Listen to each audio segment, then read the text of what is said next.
And good afternoon. Welcome to Tyler, Texas. This is Dr. John Groth on the pregame show. We're at a historic Mike Carter Field, and it's a Wednesday conference single game today between the Tyler Junior College Apaches and the Bossier Parish Cavaliers. Both teams have had similar years overall. Cavaliers come in 26-17 on the season, and the Apaches 25-17. Bossier Parish is right now in 5th place, 11-13 in Region 14 North play. The Apaches are 11-10, and they are in 3rd place. So the Cavs still have the bye in front of them. Coach Bobby Gilliam, in his 10th year to lead the club, talked a little bit about the fact that he's just got 2 more series after the Tyler week, and then they'll have a chance to sit back. And that last week, I think, is their bye week. So they're coming down the home stretch even more than the Apaches are. But had a chance to talk to both head coaches. Let's hear from Bobby Gilliam right now. Okay, we're here with Bobby Gilliam. And we talked last time you guys came over this season. Felt like you had a young club. You guys won the conference last year. And, you've made a nice surge here since you got to those 3 games. You've won every 3-game series. Talk about what's happening with your club. Well, I think we kind of looked at that first go around and we found ourselves really at the bottom, at rock bottom, and no one. But not out of it though, no, right? Well, just everybody was within 4 or 5 games of each other. Yeah, so. we were 3-9 and we were at the bottom, rock bottom, but no one felt like we couldn't turn it around, and we just kind of stopped trying to look ahead in results and just said, hey, we're going day by day on this thing. Yeah. And we put together some good baseball. We've got a few guys' injuries coming back healthy now, and that always helps. But, yeah, I think it's just put our nose down and said we're just going to play baseball. The last week was kind of a snapshot of that. You lost the Wednesday game at Panola and then took care of business at home. Got a pretty good win the first game and then squeaked out a 1-runner in the second game. Yeah, we're fortunate. We beat Panola twice at home and we beat Parish twice at home. A couple weeks ago, the same type thing. They beat us on a Wednesday and we won at home. And it's always nice to be able to have home. And I think I even learn every year in college baseball, momentum's a real thing. It is. And so we try to let those guys know that. And, hey, you go create your momentum and keep it ever. If you got to start it over, you just got to start it over. Right. Well, it is fun to watch, and not only does a season have momentum, but ball games have momentum, right? So, today, you try to get out early, and you just try to create, and if you get down, you get knocked out a little bit, you get punched in the mouth, and you got to react to that. So. And today, I think everybody likes the 1-game, 9-inning game. Right. Unless you just, hey, we're going to play baseball. We know we're not going to be here all day. We can put all our effort and energy in one game, and you just go at it pitching-wise, too, and, yeah, it's fun. Well, you just said it, and that's the last thing I'll ask you about is the pitching. You've got, I think, pretty much the last couple of weeks, Brady and Jackson and Cole, and it looks like Chase out of the bullpen. So, who's going to get the ball to start today? Brody Bauer will be starting today, okay. And he's been our guy all year that we've been able to count on and lean on, and he usually goes out there and gives us a chance to win. From there, we'll have Trent Lape and Chase Randall, probably first 2 guys up in the relief. Zeke Wall's been a key part of what we're doing relief-wise, too. So we've kind of built a bullpen on this second time around, too. Well, I know that I watched the standings, and I just thought, well, gosh, Bossier, Bobby said they were rebuilding. I saw you down there, and I just kind of keeping an eye on you. And then come time to play you again, it's like, wow. And that's a tribute to you, Bobby. That's that doesn't happen without good leadership. So congrats on the resurgence. And these games, this. The next 2 weeks are going to determine who's in and who's out. Yeah, we've got 2 weeks and we're done. The last week we have the bye, so we have Tyler this week and we have Navarro next week, and then that's all we can do. Right. But the benefit for us is we control our own destiny. Mm-hmm. The teams that we're playing are ahead of us, so we don't have to count on anybody else. It's up to us, and we'll play these hard the next 2 weeks, and then we'll scoreboard watch the last weekend and see where everything shakes out. Well, I know that these guys are going to remember, being where you were and being led by a guy who believed in them, and they start believing in themselves. It's fun to be a part of that. Thanks for pouring into these guys, and hope today goes well, and hope you guys finish strong. Appreciate it. Thanks. All right, big shout-out to Bobby Gilliam, head coach for the Bossier Cavaliers. I also had a chance to catch up with Brett Doe, second-year skipper Talked about Monday's game a little bit. Then we talked about, today and what this represents for the Apaches as well, as they stand today 11-10 in conference play and in third place. So let's hear from Coach Doe right now. All right, we're here with Brett Doe, skipper of the Tyler Apaches. And first thing I want to ask you, so starting pitcher Monday for them. Yes. You know who he was? Yes. You know his history? I do. Okay, that's Lou in a few years. I remember when Holden was running around like Lou and Ada. It's awesome. That is really cool. I mean, Hart coached for me, and then he coached for Doug, and Yeah. he actually texted me during the game. So good to hear from him. That's And awesome. That's really so to see him, I haven't seen him in a while. It's probably 4 years ago, maybe. Yeah. And he's gotten bigger, stronger.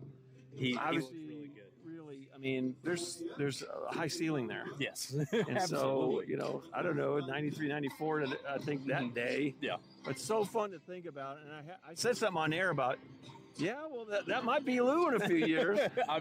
That's a good person for him to aspire to be. I mean, think very I highly. literally watched Hayes and Holden running around this field That is so cool. just like your kids are. So it's so cool to see that kind of come full circle. And, I don't know, a good win for you guys. Yes. Yes. But you really put a good game out there. Both teams going Johnny Holstaff, and you got a really good outing from really Nathan and Diego. Both were huge They did a great job. in nailing down and kind of stabilizing that game. And what a boost to get Trevor back out there. Yes. It So was. talk about Monday and just what you felt like you guys got out of that game.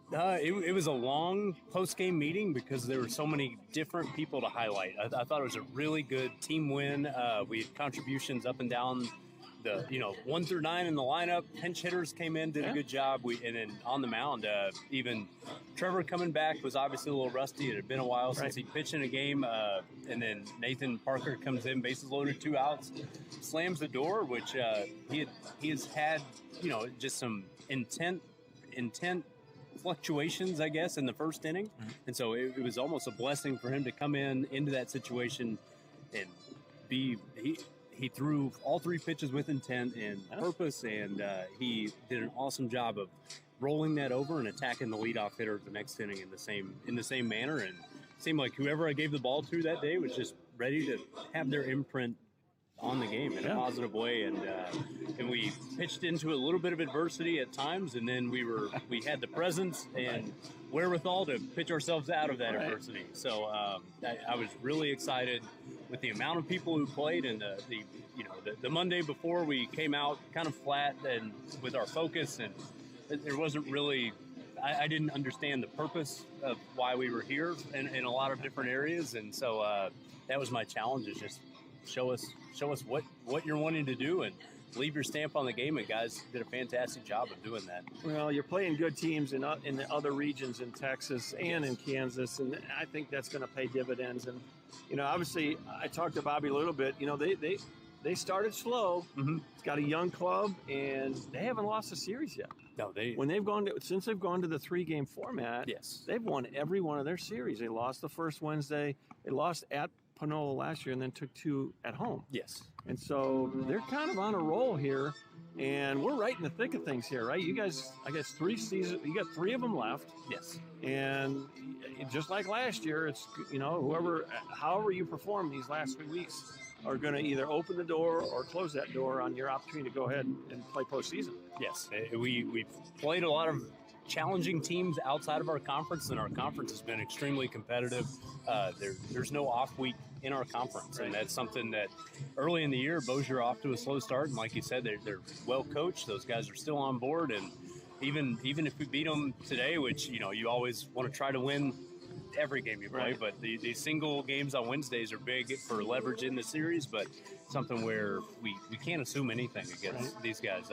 I think they're very talented, especially on the mound. They're going to throw a lot of good stuff at us, and just another good test for us. His rotation is settled in kind of nicely. You're going to see Bauer today. Who are we going to throw out there? I'm just curious to know. We're going to throw Jackson Jordan out there today, and so I think you'll see a similar kind of archetype on both sides of it, of a guy, a righty that can pitch a little bit, but their greatest strength is their toughness and ability to throw strikes. And so I think that's what our lineup's going to face, and that's what Jackson's going to throw at them. We know what we're getting from a competitive standpoint every time he goes out.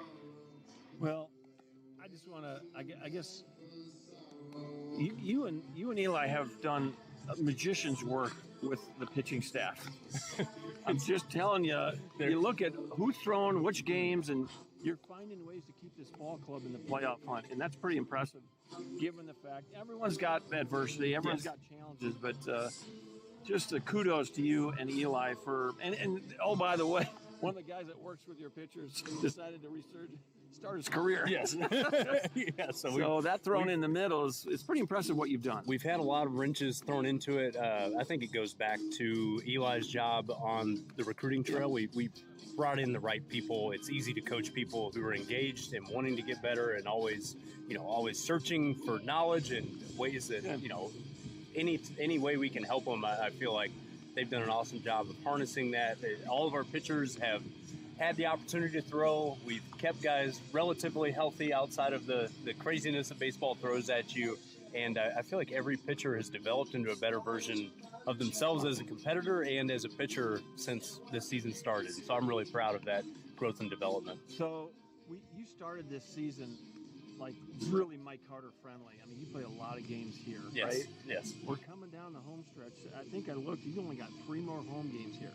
Yeah. So this is a really important one. And Mike Carter has been nice to you. Yes, it has. 20-8 at home. Yes. And so the road games have been a bit more of a challenge, but you're going to find out Saturday. You got to win on the road, and short of winning the conference and hosting something, your path to postseason is going to lead you on the road. Yes. So yes. I'm glad you're here today. I'm looking forward to it. It's going to be another great day for baseball. And Brett, thanks for taking time, and I hope today goes well. Thank you, Coach. Go Apaches. All right, big shout out to Brett Doe. We're underway right at 1 o'clock. Nicely done by Preston Caldwell, pulling all the right levers down there as our PA man today, and we are right on target. 1 o'clock start. Glad you're with us. Dr. John Groth with you. First, next pitch is going to be swing and a miss. It's 0-2 now. This is Braylon Harris, the right fielder for the Bossier Parish Cavaliers. Cavaliers come in 26-17 on the year, 11-13 in Region 14 North. That's good for 5th going into today's ball games. And a check swing, and it's 1-2. Boy, we got a luxury today. 4 umpires. How do you like that one? 4-man crew, first time. Usually you have 4-man in playoffs, but boy, the one thing about having a 4-man is they don't know where to go. There's a ground ball to Stamps at first. He'll flip it over to Jordan, and there's 1 up and 1 down in the first for Bossier. Walk you through the Cavalier lineup. They're 6-4 in their last 10, 3-2 in their last 5, and they have won 2 in a row. Here's the leadoff batter, or the second batter, first baseman Bryson Pierce. He bats second, and 2 lefties to start off the ball game for 10th-year head coach Bobby Gilliam. First pitch is in there for a strike. Batting third is the catcher Gianluca Montanaro. Batting cleanup, third baseman Brandon Levy. Batting fifth, shortstop James Reyna. Batting sixth, the DH Riley Quack. That ball's fouled out of play to the left side. And the count's 0-2 on the 2-hitter Bryson Pierce. Batting seventh, left fielder Mason Sanders. Batting eighth, center fielder Jacob Paletto. Batting ninth for the Cavaliers, second baseman Hayden Peshoff. Next pitch, look out! Boy, that's a little chin music there. And Pierce has backed off the plate big time. And Jackson Jordan on the mound for the Apaches. We'll go through the defensive alignment in a moment. 1-2 pitch, ground ball to second. And this is Fingelson throwing over, and there's 2 outs. On the mound for Bossier is Brody Bauer. Defensively for the Apaches, James Rasek in left, David Lillis in center, Ben Koch in right field. Around the infield, it's Micah Roberts at third, Davis Perkins at short. Cal Fingelson just made that play at second. Landry Stamps at first, Chase Fuentes behind the plate and on the mound, 6'3", 200, right-handed sophomore from Plano, Texas, Jackson Jordan. 3-1 on the year with a 3.09 ERA. First pitch in there for a strike to the 3-hitter, Gianluca Montanaro, the catcher, sophomore. For Jackson Jordan on the mound, his 11th appearance of the year and his 5th start for the Apaches. 32 innings pitched and 31 strikeouts, 19 walks. 3-1 with a 3.09 ERA. A sophomore from Plano, Texas, Jackson Jordan, gets the nod as the starting pitcher. And he has worked quickly here to the Cavaliers. He's 0-2 on Montanaro. The pitch, foul tip, and Fuentes has it tip off his glove, and it goes to the screen. Will stay 0-2. He has worked ahead of all 3 of these hitters. And he evidently listened to Coach Egger and threw his first inning down in the bullpen. 1-2 pitch. Here comes. Swing and a miss. Got him. First strikeout of the day for Jordan. And it's a perfect first inning for the sophomore from Plano. No runs, no hits, no errors, nobody left on base. Jackson would throw 12 pitches in that first inning. A nice start for the young man. 0 on the board. Bossier after 1/2 inning. 0, and the Apaches coming to the plate.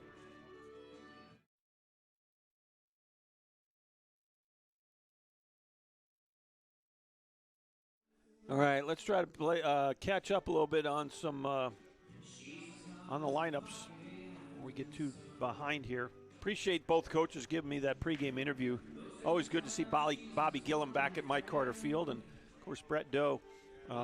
Every once in a while, he's a pretty busy guy and can't get him, but I got him today, so appreciate Brett giving me a few minutes of his time as well.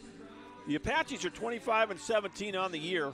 11-10 puts them in 3rd place in Region 14 North. We'll go through who else is playing around the conference today as the broadcast develops, but Brett's in his 2nd year. Here's the lineup. Leading off, left fielder James Rasek. The shortstop, Davis Perkins, bats 2nd. First baseman Landry Stamps will bat 3rd. Third baseman Micah Roberts bats cleanup. Right fielder Ben Koch will bat 5th. Center fielder David Lillis will bat 6th. The DH is Reed Graham. He'll bat 7th. Second baseman Cal Fingelson will bat 8th. And batting 9th for the Apaches, the catcher Chase Fuentes. Defensively for the Cavaliers, Mason Sanders in left, Jacob Paletto in center field, Braylon Harris in right. Around the infield, Brendan Levy at 3rd, James Reyna at short, Hayden Peshoff at 2nd, Bryson Pierce at first base, Gianluca Montanaro behind the plate, and on the mound, a right-handed sophomore from Minden, Louisiana, Brody Bauer. Bauer 3-3 on the year with a 5.02 ERA. This is his 11th appearance of the season for the Cavaliers. 43 innings pitched, 39 strikeouts, 24 walks for the right-handed sophomore from Minden, Louisiana, Brody Bauer. Cavaliers in their black tops, got the maroon and gold trim, got the maroon ball caps and the gray pants today with the maroon socks. And it looks like all of them got, third baseman. Brandon Levy's got the pants up. Everyone else is wearing them down. Apaches in their home gold uniforms today with the white pants, black and gold trim down the side. Apaches in black across the chest, and the black ball caps with the Apache logo on the front. And time called now. Rasek stepping out. I don't know if he's having a little bit of an issue here.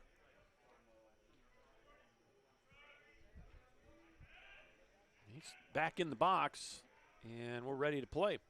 Full windup for Bauer, and that's going to miss for ball 1.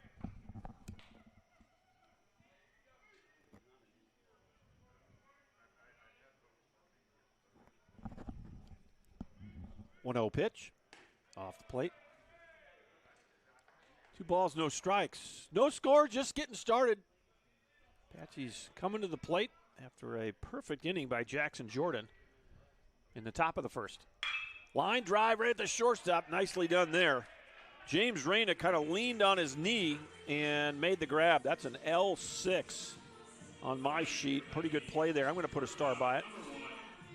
Off the bat, it looked like it might get through the 6 hole, but Reyna got a good jump and actually kind of slid down to his knee to make the grab. 1 out. Here's Davis Perkins.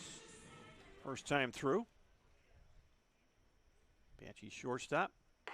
Fastball high.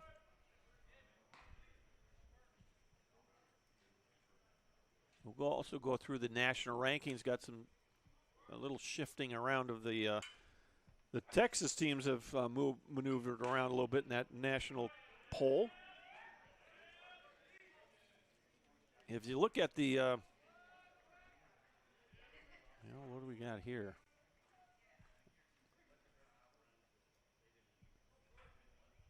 I was looking at the conference standings, and it pulled up last year's standings, and Bossier was in first, and I kind of knew that wasn't right.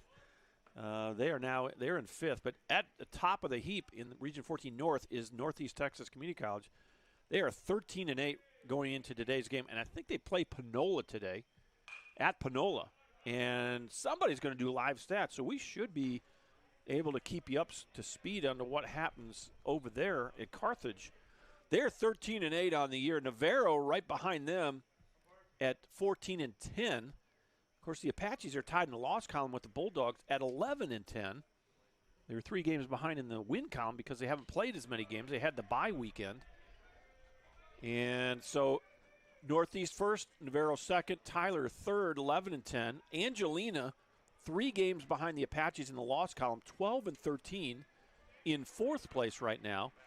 Bossier is 11-13 in 5th place. Parish 10-12, and then Panola 8-13. Ground ball through the hole, base hit. There goes the no-hitter. Davis Perkins, sharply hit ball into left field, and he'll take first. And now it's Landry Stamps, first baseman today. Steps in.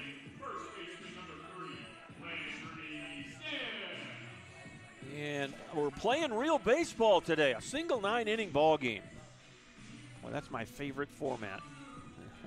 Have I ever said that? No 7-inning game today. Well, I shouldn't say that's impossible, because by rule, if either of these teams gets a huge lead and there's a run rule, we could play 7 today, but we won't think about that right now, and unless it's the Apaches getting out in front. So.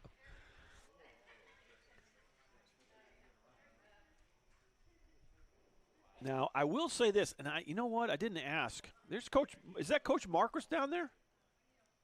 Preston, is that Coach Marquis? Yeah. Mike Marquis, the legend. Recently retired longtime basketball coach for the Tyler Junior College Apache program. Out here looking pretty dapper today. He's got his light blue pullover and the shorts going. So good to see him up and around. That ball's behind Stamps, and it goes to the screen. And down to second will go Perkins on the wild pitch. Mike Marquis, if you didn't know, had battled some cancer earlier in the fall and missed a lot of the basketball season. And, boy, it's so good to see him. He's got the shades going today. He looks pretty cool today. He's got his big water cup with him. And, boy, so good to see him moving around. And he looks as healthy as I've seen him in a long time. So we're really thankful for Coach Marcus's recovery. That ball hit Landry Stamps. And so he'll take his base there. 2 on and 1 out on the hit batter. Now it's third baseman Micah Roberts' first time through for the Apaches. 2 on and 1 out. Boy, we talk about this often on the broadcast, but that first inning for starting pitchers, so hard to find the rhythm. And, you know, Bowers had a nice year, 5.02 ERA, 3-3 on the year. And, boy, you'd love to take advantage before he settles in. First pitch, just a tad high, ball 1.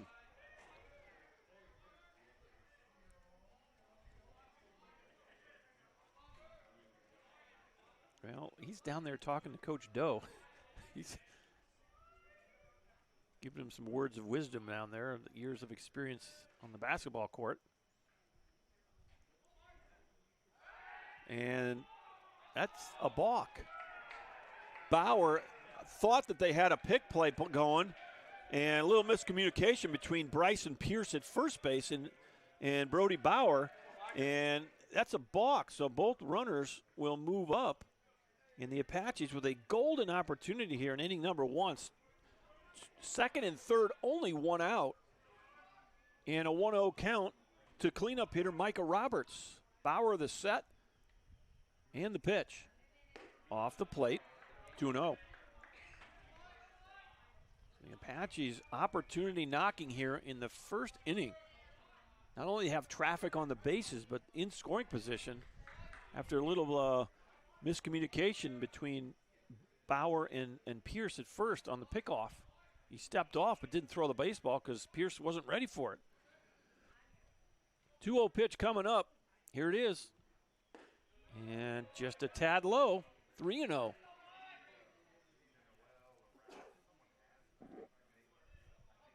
Well, if Roberts reached, it would be Ben Koch next.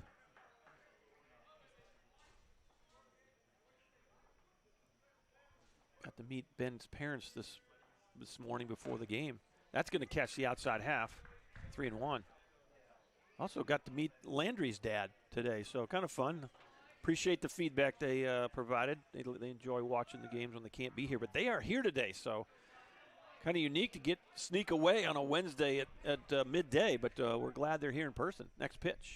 That ball's lined in the left. That's going to score one. Second runner's going to be sent. Patch is going to take a 2-0 lead here in the first on an RBI single by Micah Roberts. And you got a base hit, a hit batter, a balk, and a single. And the Apaches strike first, 2-0. And here is Ben Koch now with Roberts at first, and still, well, we do have one out. You got one out in the inning. Rasick hit a liner right at shortstop James Reyna to lead this inning off. But since then, the Apaches have been very productive. First pitch called a strike. Koch squared around as if to bunt, pulled back. Four-man umpiring crew. Here's the problem, and there's not a problem necessarily, but I can promise you these guys don't call a four-man crew very often. So some of the challenges become for the umpires where to go. They're used to calling 2- and 3-man crews, and if I was out there, my head would be spinning a little bit, like who's supposed to go out on this one and who's supposed to stay in on that one. The 0-1, and he tried to bunt and fouled it off. So it's 0-2. So it is great to have four sets of eyes out there. It really is. I just hopefully we won't have any miscommunication between the four umpires. But I think what happens, and I don't know, I'm going to guess that somebody may have contacted Brett. A lot of times what they'll do is they just want to get some work. You know, some guy, and I'll just tell you a little behind the curtain here. You're not going to have more money for umpires, so the four guys will split whatever 2 guys or 3 guys would get, and they're willing to do it to get some college experience. And I recognize a guy at second, and I definitely recognize a guy at first base. He's out here every other game, Mr. Guns. We still need to get him into the adult section at the umpire clothing store. He's shopping in the youth department. 1 ball, 2 strikes. Time is called, and it's a time clock violation. Maybe there's a benefit of having 4 umpires. You got one guy, all he's got to do is listen for the buzz on his belt. Oh, man. 2 balls, 2 strikes, 1 out. The Apaches trying to add to a 2-0 lead here. The pitch. Misses high and away. Boy, there's some velocity. You can tell Bauer's got a good arm. He's popping that leather here on the crowd mic here. Just hasn't had the feel yet, the rhythm. And this happens a lot with starters. And so he's trying to navigate some turbulent waters here in the first inning. Full count now on Ben Koch. The pitch.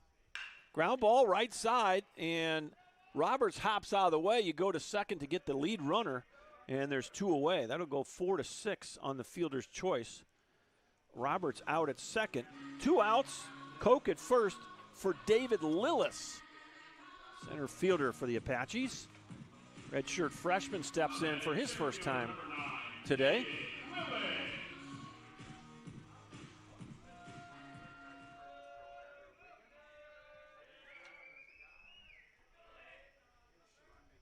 Bauer working the stretch. Here's the pitch. Sails outside, ball one.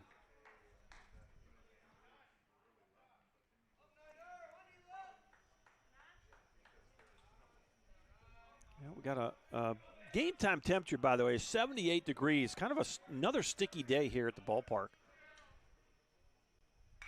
And that's fouled straight back. 1 ball, 1 strike. You can kind of tell over there, Koch tried to get a little hop, skip, and a jump to steal second and shut himself down there. So I'm going to guess they're going to let him go here if he does get that jump. Ben Koch over at first base. Next pitch. Thought about swinging, had a notion, but held up.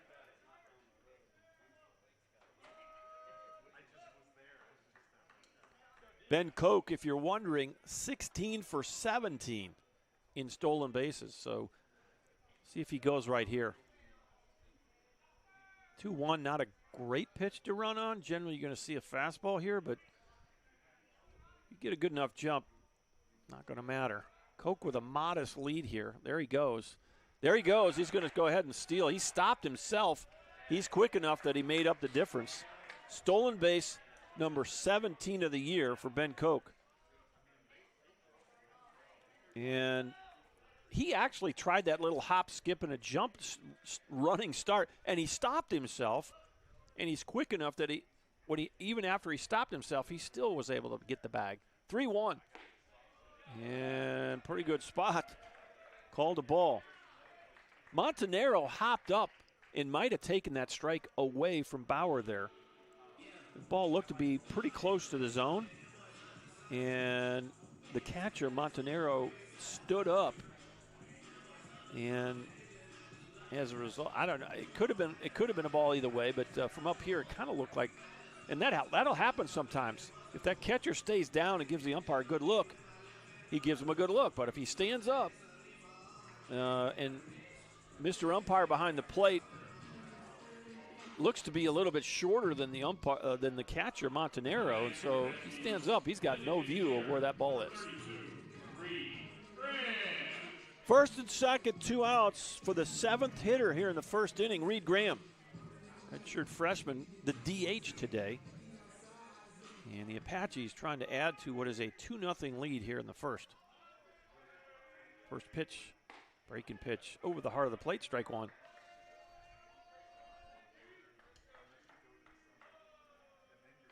Well, we noted that Northeast is at Panola today. It's a 1 o'clock start, so if Northeast is keeping live stats, and that score should start popping. Our game is popping on the scoreboard. I haven't seen anything, and it's possible that maybe they're not doing it today. Check swing, and did he go? And the guns are down.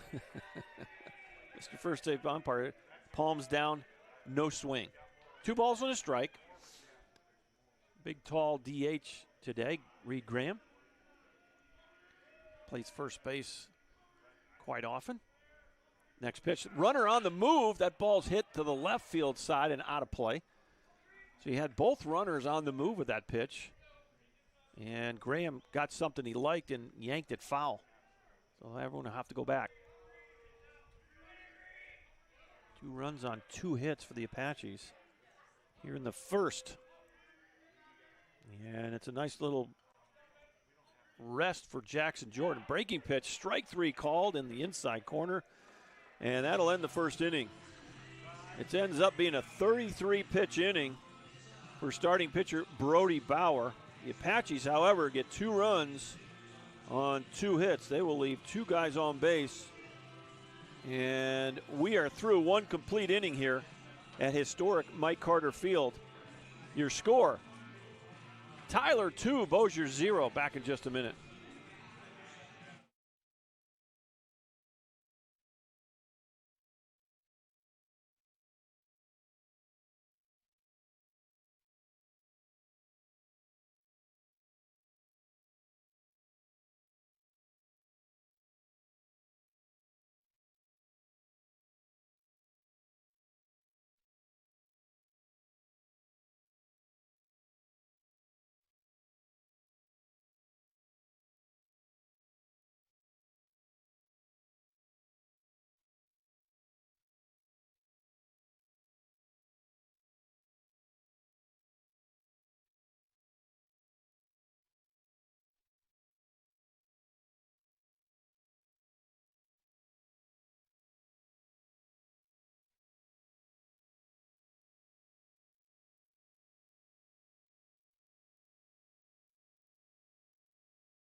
4, 5, and 6 for Bossier. Brandon Levy, the third baseman, the cleanup hitter, leads it off. Jackson Jordan back on the mound, missed inside ball 1. More royalty at the ballpark. So Coach Marquis, the basketball coach, is here, and he's sitting there chewing the fat with head trainer Eddie McGuire. High pop-up, center field. This is playable for David Lillis. He'll make the grab, and there's one out here in the second inning. So Apache royalty at the ballpark. Always good to see some of the big dogs out here. Wanted to see the little dogs too, but 2-0 Apaches. First pitch swinging, popped out of play to the right side. This is the shortstop, James Reyna. Reyna, sophomore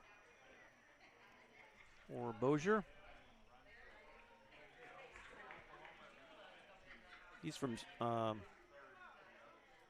he went to St. Louis Catholic High School. Fly ball left field. Looks like it's going to be playable, and running it down on the warning track is James Rasek. Well, he had 1 foot on the track as he put, as that ball got to his, right on the, his left foot hit the warning track, and the ball hit the glove. He had a long way to go there, so really nice play out there by James Rasek for out number 2. Here's the DH, Riley Quack.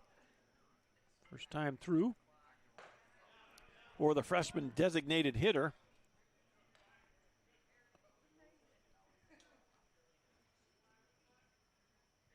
Quack is from Canada, Yale Secondary School.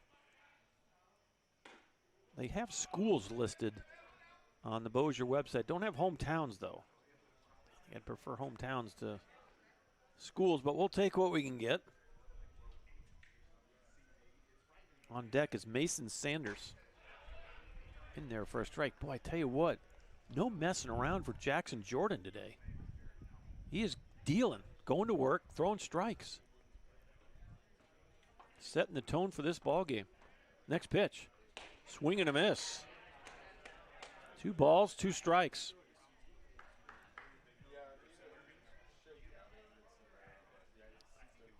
"12 pitches in the first inning. And there's a ground to the third. Roberts on a knee, back to his feet, throws across, and there's your inning. Another 1-2-3 inning for starter Jackson Jordan. He's sitting on 21 pitches right now. That was a 9-pitch second inning. No runs, no hits, no errors. A 0 on the board. The Apaches will try to add on to a 2-0 lead. We'll be back in just a moment. You're watching Tyler Baseball on the Apache Sports Network.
All right, here's Cal Fingelson for the first time. First pitch swinging and just foul. Nice play over there by the third baseman, Brandon Levy. But it's about a foot foul on Cal. now behind 0-1. Freshman second baseman for Tyler. Back on the mound, Brody Bauer. Full windup.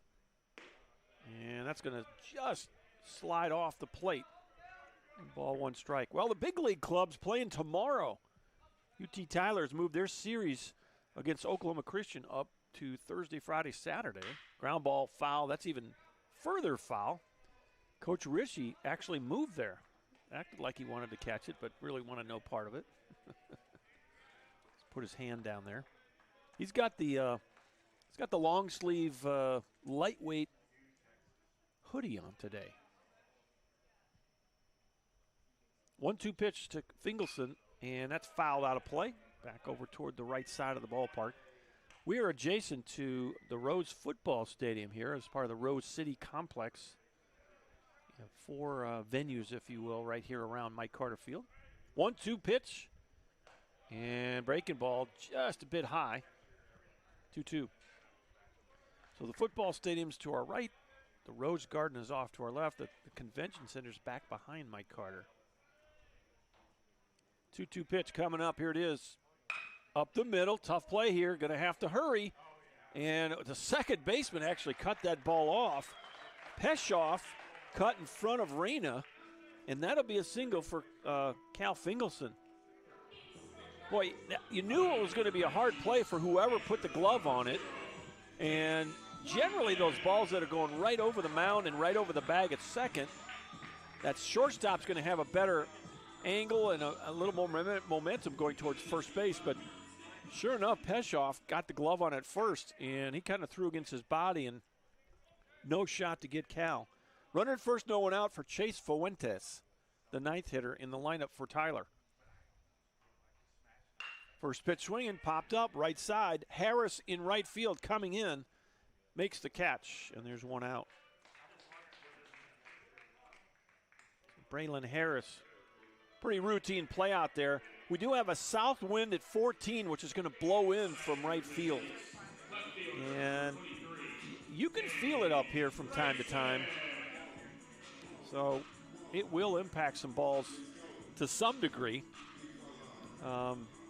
Papers flying around up here before the game, so wind's coming into the press box from right and right center.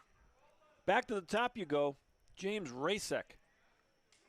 He did a liner to Reyna at shortstop his first time up, so he's 0 for 1. First pitch is in there. No balls and a strike. James Rasek comes into the ballgame 204 on the year, 6 doubles, 3 homers, and 19 driven in. The 0-1 pitch, just a tick high, evens the count at 1-1. Well, if you're wondering about Cal, 11 for 13 in steals. So you might turn him loose somewhere in this at-bat. And he's going to stepping it up. You got that oven mitt on his right hand over there. I have never, I don't know, I guess it's a new thing, but it protects the fingers when the guys slide. Not going here. Fly ball, right field, and again, Braylon Harris going to come in, and he's not going to get there. He gave up on it. Wow. Well, you know, that wind, I'm telling you, that might have knocked it down, but I don't know. I thought for sure he had a beat on that ball, and he just let it fall. It's going to be a single. So the Apaches got more traffic here in the second inning. 2 on, 1 out. Here's Davis Perkins. He singled his first time up. He's 1 for 1. Perkins on the year, 343 for the Apaches. 9 doubles, 6 homers, and 20 driven in for the Apache shortstop. First pitch in there. Fastball, heart of the plate, strike 1. Well, these two clubs will, on paper right now, they're supposed to match up on Saturday. I don't know. We'll see if they keep it on Saturday or if they move it back to Friday. Or maybe even push it to Sunday. There's supposed to be some rain that moves through this area. And Bossier's not that far from Tyler, so if we're supposed to get a pretty good day of rain on Saturday, Bossier's probably not far behind us. So we'll keep an eye on the website and Stay in contact with your Apache contact there, or your Cavalier contact, because they're supposed to play a 1 o'clock doubleheader at Bossier. And I watched the weather last night. It sure looked like it in Tyler. It would be hard to play even on a turf field here. If we get the rain they're calling for, it just kind of never stopped. There's a cold front going through, by the way. We're gonna have 40s for 3 days in a row in the morning. Highs in the 70s, so I don't know if it will be the absolute last little chilly front go through, but we got some dry air coming through the area starting on, I think, Friday night and all day Saturday. So what was that? Okay, 3-1. It was a ball. That's the second ball that Brody Bauer has relinquished due to the time violation, pitch count or time violation. So it's now 3-1, 2 on and 1 out. Perkins awaits the 3-1 pitch. Here it comes. Popped it out of play. Do it again with a 3-2 count.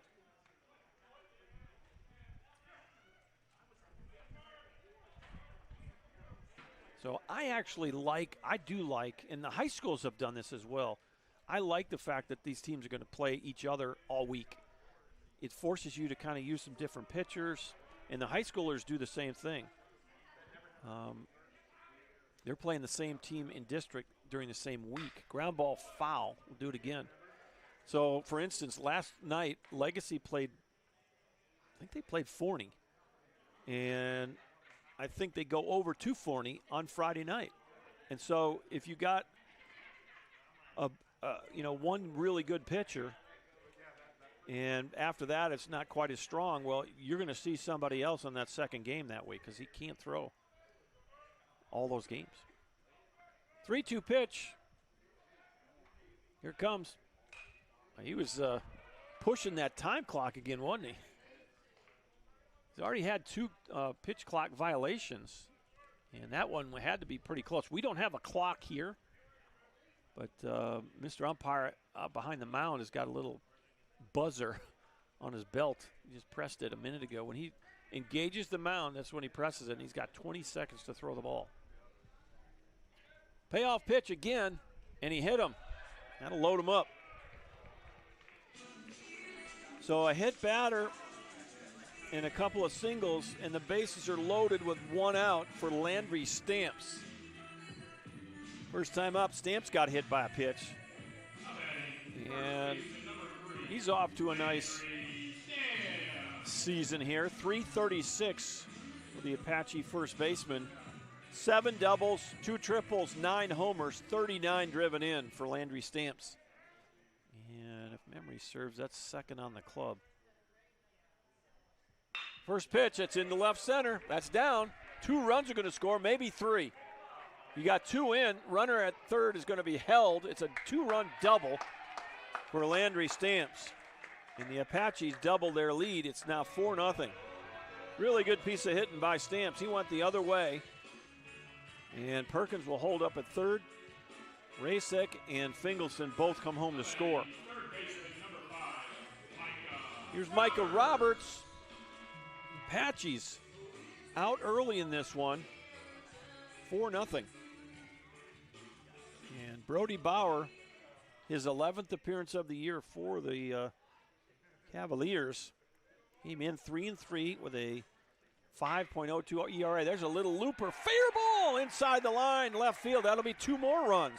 Roberts, Mr. Double, slides in safely, unnecessarily at second. A 2 RBI double for Micah Roberts.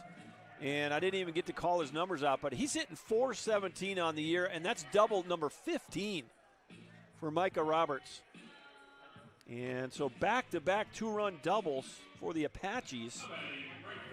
And they have opened it up in the second inning, 6-0. Still a lot of baseball in front of us, but well, you're maximizing right now against the starting pitcher, Brody Bauer. And I don't know, they got nobody throwing yet in that bullpen. There's guys down in the bullpen, but there's nobody throwing.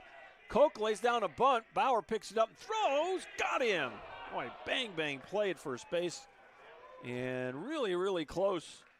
And that'll be a 1-3. Let's see here. Yeah, I don't know.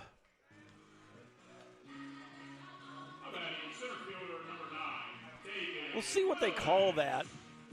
I don't know that I'm not sure you can give him a sack on that, but I'm gonna look and see what they called it in the dugout.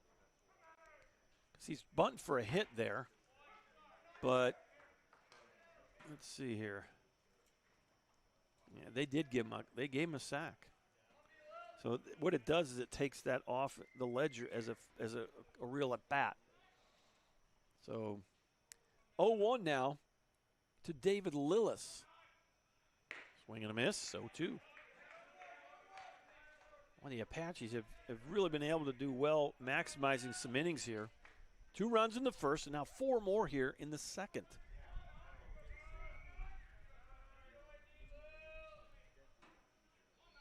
Bauer, the 0-2.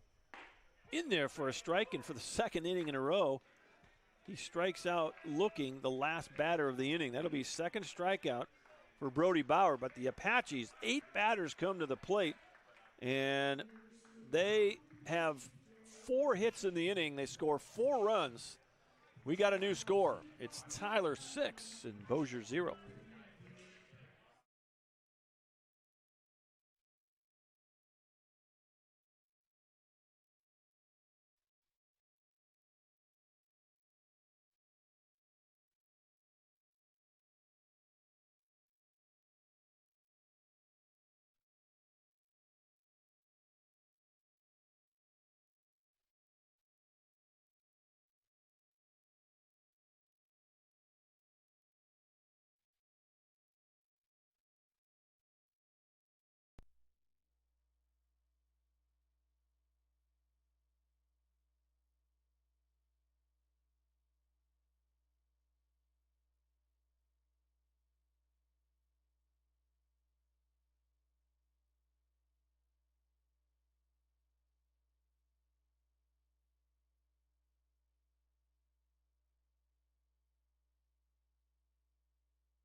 Seven, 8, 9 for Bossier. This is Mason Sanders' first time through, left fielder.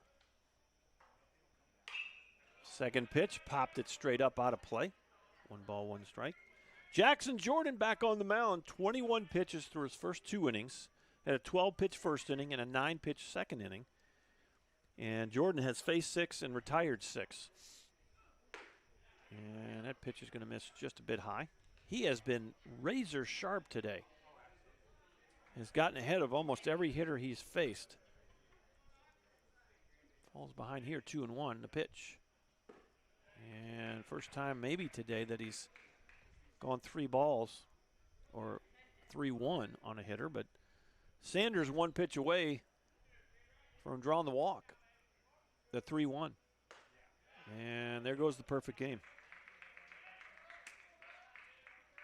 So it's the first walk issued by Jordan, first base runner for Bossier. Here's the 8-hitter, center fielder Jacob Paletto.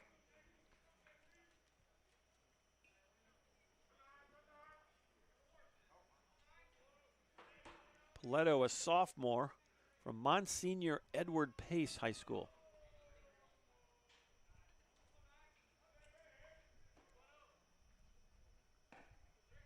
Just off the plate with the fastball. 1 ball, no strikes. Well, the Apaches have worked their way through the lineup almost 2 complete times. And Bossier's still working on their first time through. That's how efficient sophomore Jackson Jordan has been. Now, he has fallen behind for the second hitter in a row. He has had to sit in that dugout for a while, both innings. The 2-0. Fouled straight back into the net. 2-1.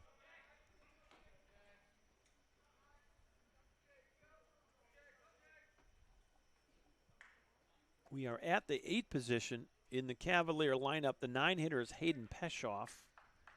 He's swinging about in the on-deck circle. 2-1 pitch.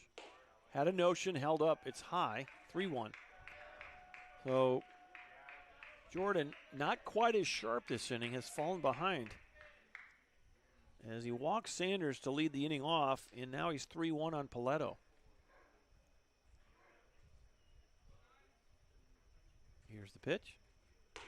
And that's going to sail high, and back-to-back walks here to start inning number 3. And here is the 9-hole. Second baseman Hayden Peshoff. And out to the mound goes Chase Fuentes. Hayden Peshoff, a freshman from Sam Houston High School. Steps in for the first time here in inning number 3. Well, you'd like the old 5-4-3 triple play if you could get it here. You would take a double play, you'd take a strikeout and an infield pop-up. That's what you're shooting for here. First pitch going to miss high. Ball 1. Boy, you need to throw strikes. I'll tell you what, you might be in a mode right now, and I just looked down at the third base coach, and they're probably taking a strike here, forcing the issue with Jackson Jordan. The 1-0 pitch in there for a strike. It's 1-1.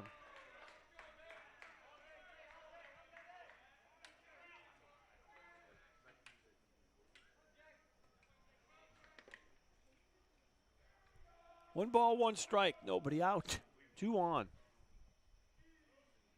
And the pitch. Missed high. 2 balls and a strike.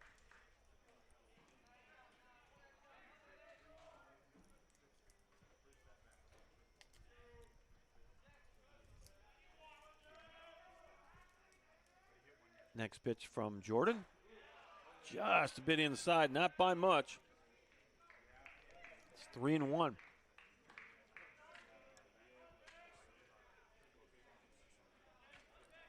Your 1 pitch from loading them up here and rolling that lineup over again. The 3-1 pitch from Jordan, swing and a miss. Well, it looked like a cutter. Kind of had some movement away from the right-handed batting Peshoff. Now it's a full count. 3-2, nobody out. Jackson Jordan is set, hands right in front of the belly button, and the pitch. Little liner into right field, base hit. That will score a run. Koch will spin and throw it in, and the Cavaliers are on the board. RBI single, good piece of hitting by Hayden Peshoff. And there goes the no-hitter. Paletto made his way to third base, and still nobody out here. Bossier trying to put together an inning and get back into this game. It's 6-1 now. You have 2 on, nobody out for the leadoff hitter, Braylon Harris, the right fielder.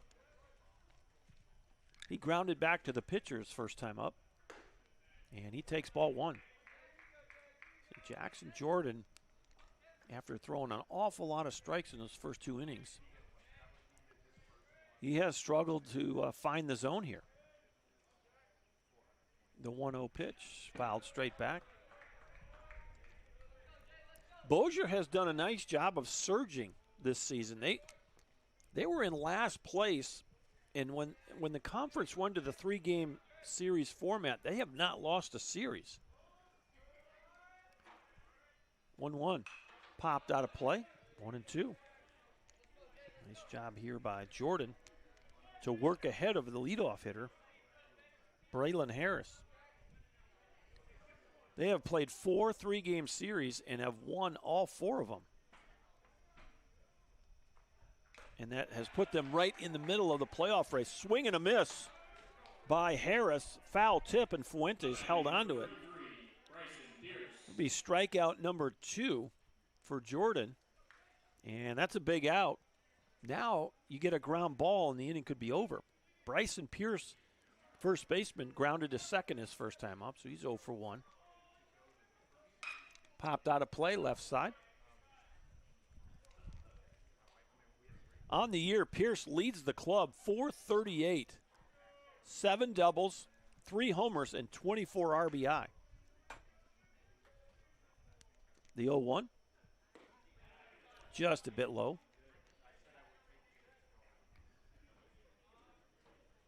Well, you got Peshoff over at first base. He is 11 for 12 at steals. I'm just not sure with a 5-run deficit here. Just depends on the mindset, really, of Bobby Gilliam. I know that Coach Parish would just let him run, man.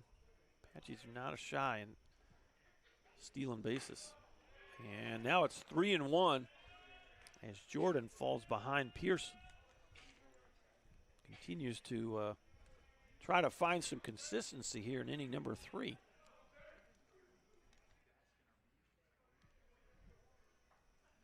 Next pitch misses, ball 4. 3 walks in the inning, and the bases are loaded. So that'll move Peshoff to second base. Gianluca Montanaro struck out swinging to end the first inning. Here comes Coach Egger. And you are going to run some guys down to the Tyler bullpen. As the walks, the hits don't hurt you if you don't walk people. And boy, he's gone from feast to famine here. Jackson Jordan had retired the first 6 batters in this ball game in order. And then 2 walks, a single, a strikeout, and another walk has prompted a visit from Coach Egger. And they have run somebody down to that bullpen.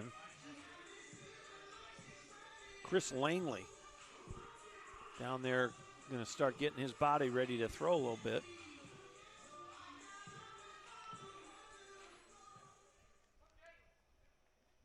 So you're still just 1 pitch away.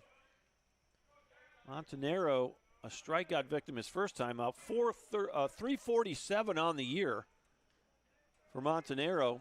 7 doubles, 1 triple, 8 homers, 33 RBI. His 33 RBI leads the team. First pitch. In there for a strike. By the way, Bossier leads the conference with 62 home runs as a club. Apaches have 50 home runs, and they're good for second in the conference.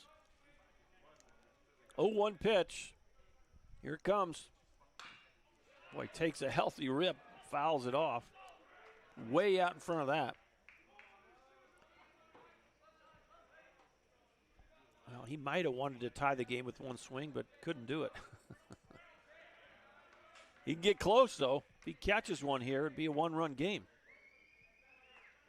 0-2 for Jackson Jordan facing Gianluca Montanaro. The pitch. High fly ball, left field. Rasic's got plenty of room out there. He'll make the catch. The runner will tag. The throw will come into third base. And it's 6-2 on the sacrifice fly by Gianluca Montanaro.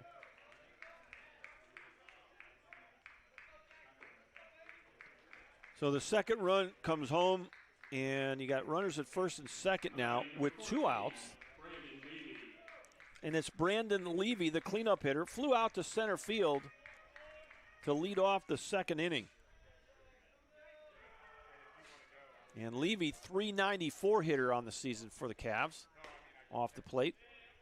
7 doubles, 2 triples, 3 home runs, 23 RBI for the Bossier third baseman. They would like to squeeze a couple more runs here and make this a little closer. Right now, 6-2 our score. Takes a rip at it and fouls it off to the right side.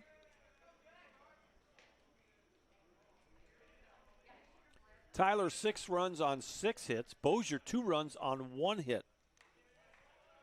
Both runners that have scored this inning reached via the walk. So it's not those hits that are hurting you, it's the walks in front of them. Fouled off to the right side. Jordan's done a nice job now getting ahead these last couple of hitters. Levy now behind the count 1-2. Jordan comes set. Sophomore from Plano, the kick and the pitch. Fly ball right field, playable for Koch. That wind's going to knock it down. He was playing shallow. F9 if you're scoring at the house, but Bossier, 7 batters come to the plate. You end up walking 3 of them, and 2 of those walks come home to score. We got a new score. We're going to the bottom of the 3rd. It's Tyler 6, Bossier 2. Back in just a minute.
The only Apache that didn't bat last inning is Reed Graham. He's at the plate to lead off the 3rd. That ball's into the gap, left center. That's going to fall in.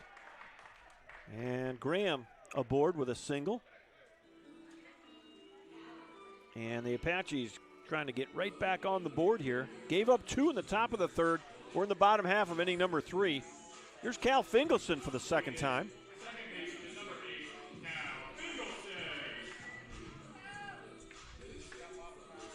Reed Graham, by the way, 287 batter. 5 doubles, a triple, 2 homers, 19 driven in. Reed has got 8 stolen bases, so don't be surprised if he takes off here. Cal tries to lay a bunt down and fouls it back for strike 1. Fingelson singled and scored his first time up. Hit a ball right over the mound. Got an infield single on it. On the year, Cal, 395 average, 4 doubles, 1 triple, and 17 driven in.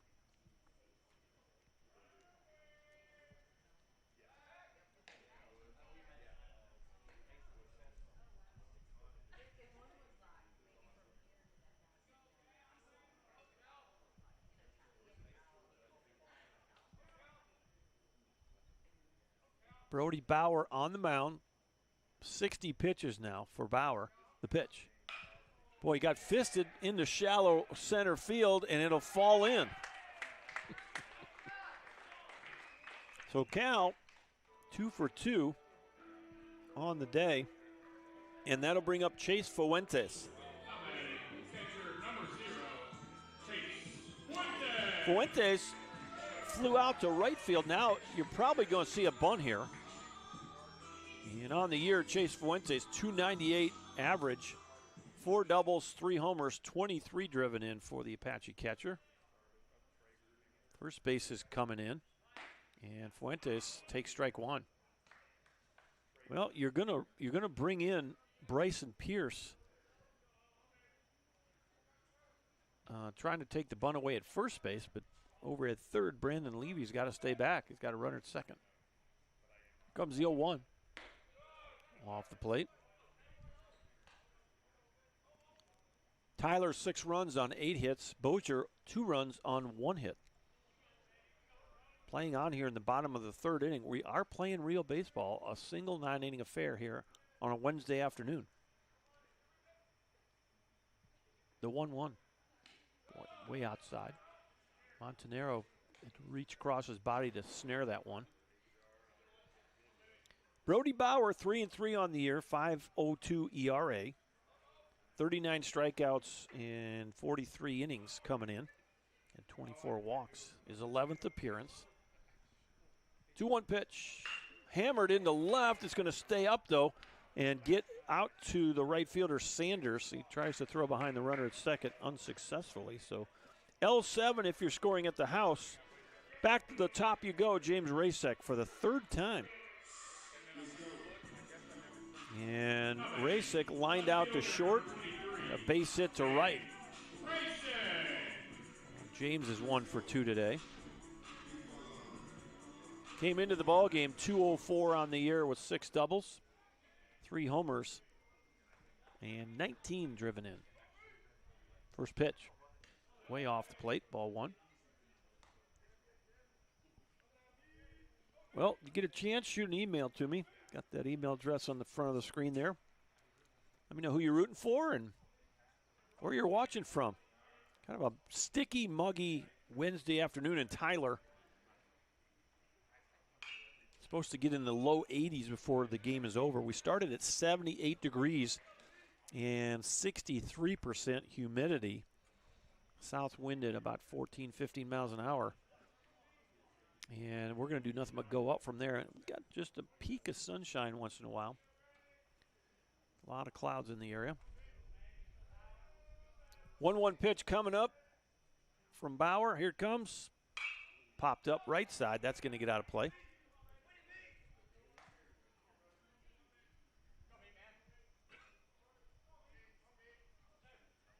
And for Rasek, it's a 1-2 count now.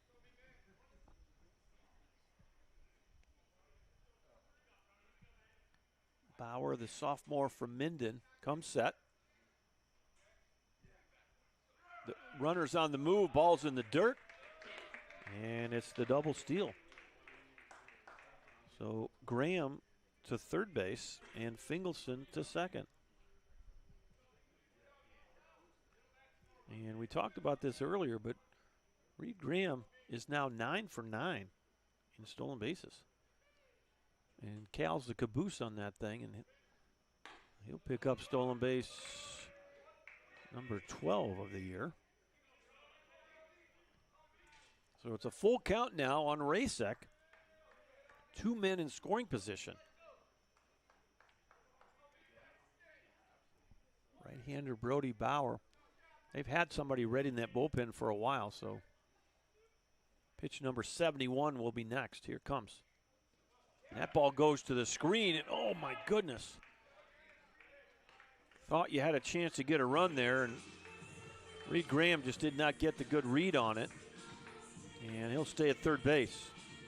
So it ends up being a walk, and that'll load the bases.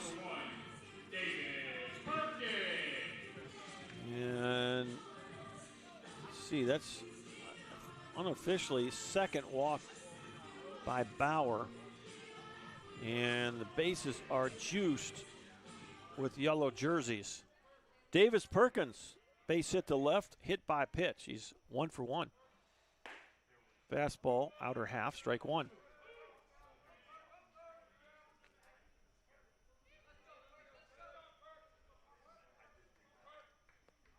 Bauer now from the full windup. Has the sign, here it comes. Had a notion and held up. 1 ball, 1 strike.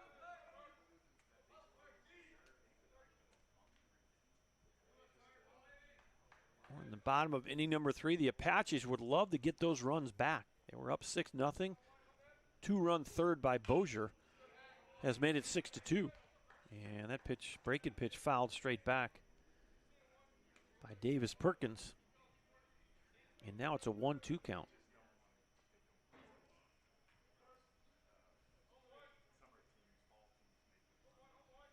Next pitch, off the plate. Good eye there by Perkins. Well, your base runner's got to move on the ground here. You got to freeze on the line drive. Perkins Trying to produce some more offense for the Apaches. The 2-2 pitch, strike 3 called. And boy, pretty good spot there, outer half. Perkins took the chance and came up snake eyes. That is, let's see, strikeout number 3. When you got bases loaded, you can't take a chance right there. You got to foul that ball off or take a whack at it. All 3 strikeouts for Brody Bauer have been looking. And Landry Stamps steps in. Almost, he did get hit. Thought he stepped out of the way, but it's a hit batter, and it's a run for the Apaches. Stamps will get an RBI. Everybody else moves up a station. And the Apaches now lead at 7-2.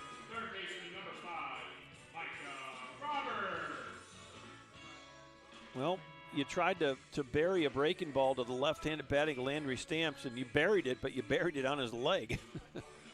And cost him a run. So now it's Micah Roberts. All he's done is gone 2 for 2 and driven in 4. Fly ball, left field, should be playable for Mason Sanders. He's under it, makes the catch, and there's your 3rd out here in the 3rd inning. F7 if you're scoring at the house, but the Apaches do get a run back on 2 hits. You leave them loaded.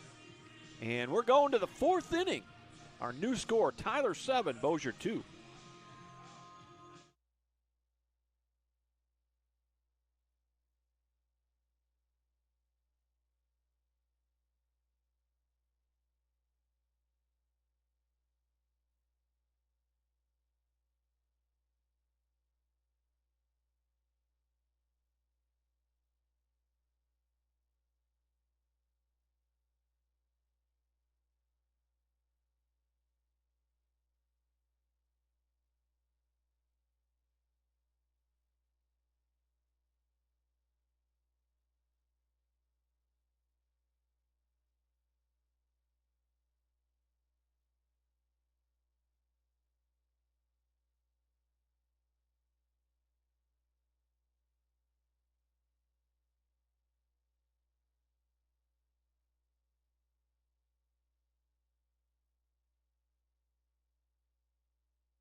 James Reyna to lead it off for the Cavaliers here in inning number 4. Swing and a miss.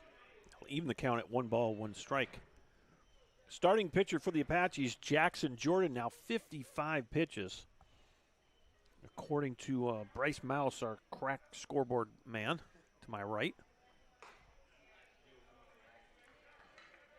Dane Parlin hasn't made an appearance yet. Evidently the iPad still got some power. He'll make his way up here at some point. 2 balls and a strike. Line drive, left field, foul ball. Just kind of barrel hooked that thing. As Reyna will go back. Reyna hit a ball to left field that James Rasek made a nice play on in the gap. So Reyna's 0 for 1 in this ball game. Reyna comes in .358 for Bossier. 9 doubles, a triple, 8 homers, and 32 driven in. Well, we're starting to get some emails, so appreciate the people checking in. Mickey Smith asking if he ever had an alumni game. We have had a number of alumni games. Swing and a miss, got him. Good off speed right there, and Reyna is a strikeout victim number 3 for Jackson Jordan. 1 out. Here's Riley Quack. Ground ball to third base his first time out. Quack 0 for 1. 250 on the year for the Bossier DH. 10 doubles, 7 homers, and 30 driven in. again, this Bossier club, kind of interesting. They're only hitting .304, but they lead the conference with, well, this stat sheet says 58 homers. But I went to the website. I'm going to refresh this and see. Yeah, there it updated. Okay, so 62 home runs on the year. They lead the conference in homers with 62 on the season as a team. 1-1 pitch, thought about it, but held up. So Toledo Mudhens, Mickey Smith checking in. We have had a number of alumni games. Been a while. Need to probably sit down with Coach Doe and see if we can figure it. Now we got 3 regimes, maybe 4. High pop-up, left side, playable here. And it's going to be Perkins at short in shallow left field, putting the glove on that one for out number 2. So F7 if you're scoring at the house. Now it's Mason Sanders, the left fielder for Bossier. He would draw the walk to lead off the 3rd inning and eventually would come around to score on a single by Peshoff. So no official at bats for Sanders yet. First pitch is in there, strike 1. And boy, now we're starting to see the old Jackson Jordan of the first 2 innings. Starting to get back and carve that zone up. The 0-1. That's going to miss low. Yeah, Mick, we'll have to talk about. We got actually in the modern era, if you will, we have guys that played for me, guys that played for Coach Wren, and now we have guys that played for Coach Doe in the alumni group. And that would include guys that played for Frank Martin. I always tried to include those guys from back in the day. And I've stayed in touch with a handful of those guys, but we need to try to pull something off. We used to have a golf outing in the morning and then come out here to the field, have a kind of a barbecue. And we usually did it in the fall, and it was usually kind of a black gold World Series type. We have done it in the spring on a game day. And so, yeah, probably not a bad thought. So thanks for reminding me, Mick. Good to hear from you, Mickey Smith. Braylon Harris's family is watching from Opelousas, Louisiana. Go Cavs. Struck him out. And, boy, back to 1-2-3 inning in the 4th for Jackson Jordan. That'll be strikeout number 4 for the right-handed sophomore from Plano, Texas. No runs, no hits, no errors, and nobody left on. And Jordan now at 68 pitches. That was a 15-pitch inning and a 0 on the board. We're 3.5 innings into this ball game. And Tyler leads it by a score of 7-2. Back in just a minute.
All right, we've got a couple folks that have checked in, Cavalier fans. Lana Gilliam checking in from Shreveport, Louisiana. She's head coach Bobby Gilliam's mom, and I always enjoy having Bobby over here. It's so good. I'm trying to remember. I don't think Bobby was coaching when I was coaching. I think we miss each other on the field, but I've interviewed him for a long time, and it's so good to have his clubs back in. I appreciate the way he coaches, and so, Lana, I know you're proud of him, and you should be. Thanks for checking in. And we also have heard from the Harris family. Pitch is going to miss as this is Ben Koch now showing bunt and pulling back for ball 1. New pitcher for Bossier, Zeke Wall, right-handed freshman from Iota High School. The 1-0 pitch, and this time Koch does try to bunt, misses it, and it's 1 ball, 1 strike. So Braylon's family's watching from Opelousas, I guess it is, Louisiana. Rooting for those Cavs. So appreciate the check-in from the Harris family. Pop up left side, that's going to get out of play. 1 ball, 2 strikes. If you haven't checked in, let us know who you're rooting for, where you're watching from. I want to say I've driven through Opelousas. If I haven't driven through it, I've seen signs for it. Is it down South Louisiana? It's right north of Lafayette. North of Lafayette. Okay, so my wife grew up in New Orleans. I played at UNO. Boy, pretty good spot. Mr. Umpire, he was ready to pull the gun out of the holster, and he didn't do it. 2 balls and 2 strikes on Ben Koch. Yeah, I've spent a number of trips down to New Orleans from East Texas. We used to recruit down in Abbeville every year. The state all-star game was down there in Abbeville. I could not get any of those Louisiana kids to come to Tyler, Texas. They all wanted to be LSU Tigers. So understand, and back then they had this star scholarship or whatever it was, and they didn't have to pay a dime to go to a state school. And, you know, they're having to pay out-of-state tuition over here. Obviously there's a lot of good ball players in Louisiana, and boy, if the Tigers don't get them, then the Bengals do. You got the LSU Unis program just thriving right now under Jeff Willis. So, and there's a lot of good baseball at the D1 level in Louisiana. Boy, a looping liner, and this will be the shortstop. That's the shortstop, Reyna, on the shift right there. So that goes 6-3 if you're scoring at the house, even though it was way to the right of second base. They had the big-time shift on against the big left-hander, Ben Koch. 1 out here in the 4th. Here's the center fielder, David Lillis. Lillis has walked and struck out looking. He's 0 for 1.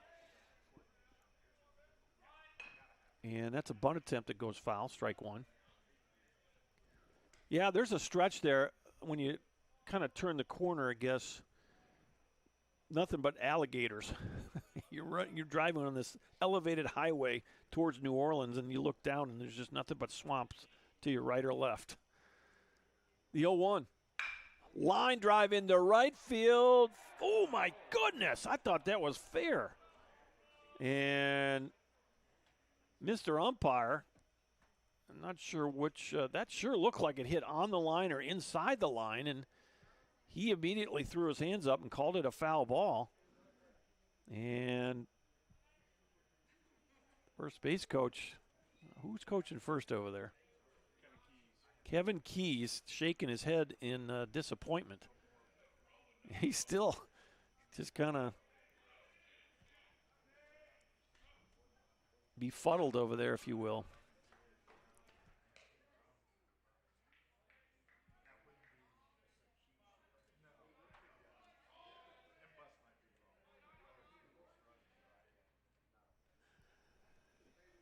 One ball, 2 strikes.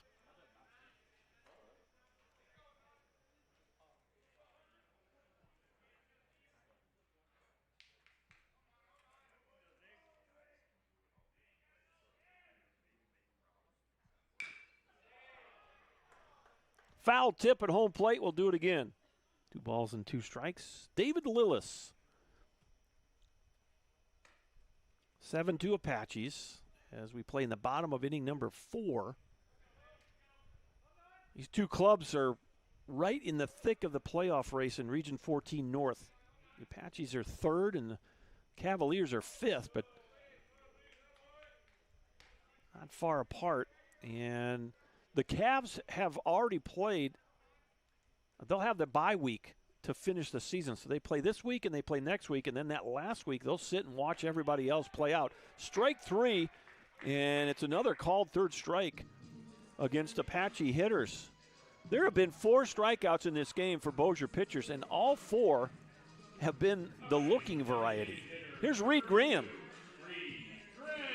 He took a third strike his first time up and had a base hit to left his second time up. So Reed is 1 for 2 in this ball game.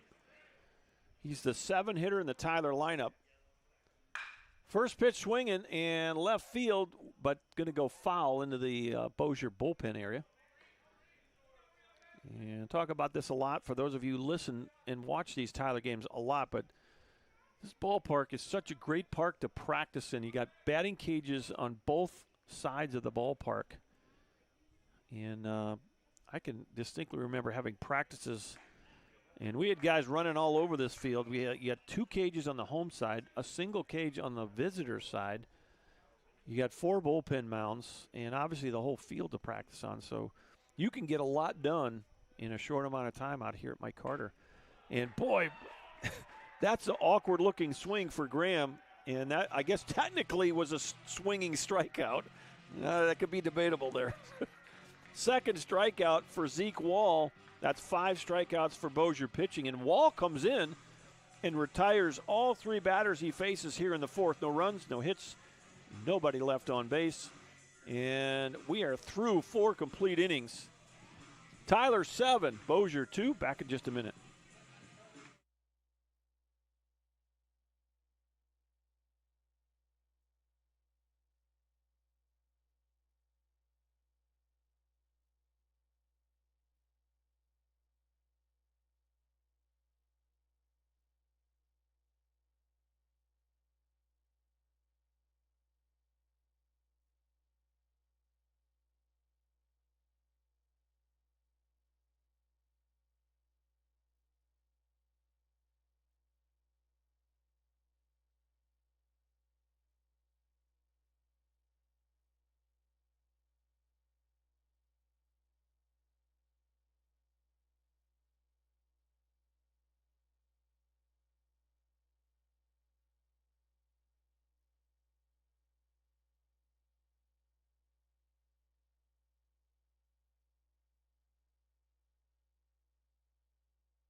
Eight, 9-1 for Bossier. Top of the 5th. We're almost halfway home. First pitch is in there for a strike. That is pitch number 69 for starter Jackson Jordan, sophomore to Plano. 3-1 coming in with a 3.09 ERA. And boy, he's right back in the zone now. He had 1 inning where he kind of lost it. And Bossier brought 7 guys to the plate and would end up scoring 2 runs. Last couple innings, he's kind of returned to his first 2 innings. He was razor sharp to start this game, retired all 6 of the first 6 batters.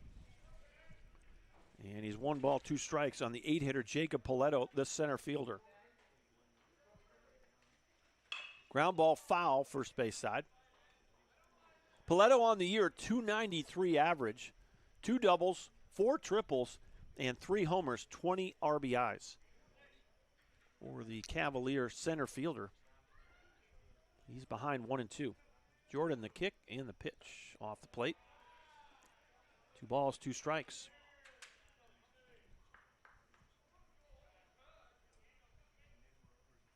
Bobby and Rhonda Doe watching from Big Spring. Hoping to get a glimpse of Lou and Ada. Ground ball, first base side. This is Landry Stamps vacuuming that one up for out number 1. 3U if you're scoring at the house. Here's the 9-hitter Hayden Peshoff. RBI single his first time up. Peshoff 1 for 1 in the ball game. On the year, Peshoff 237 average. 4 doubles, a triple, 4 homers, 24 RBI. So shout out to Bobby and Rhonda Doe in Big Spring. I don't know if you heard the pregame interview, but if you can, scrub back and listen, because I asked Brett about the pitcher for Monday's game against Weatherford, the starting pitcher for the Coyotes was a guy named Holden Herring. And Holden Herring was the son of one of my assistant coaches. There's a liner to third, and you can't make the play. I'm going to probably give that a hit. Ball was smoked off the bat of Peshoff. He's now 2 for 2. And we'll see if they give him a hit on the live stats. But anyways, Holden Herring is a 6'5", over 200-pound, strong young man now. But I remember when Holden was like Luaneda, when he was a little guy running around the bases at Mike Carter Field, just like Luaneda do now. So I brought that up during the interview because Holden now is 6'5" and throwing 95 miles an hour. And I think he's going to Arkansas after Weatherford. So very projectable, big right-handed pitcher for the Weatherford Coyotes. He started, and I think he went 2 innings. And so anyways, had a good discussion with Brett about Lou.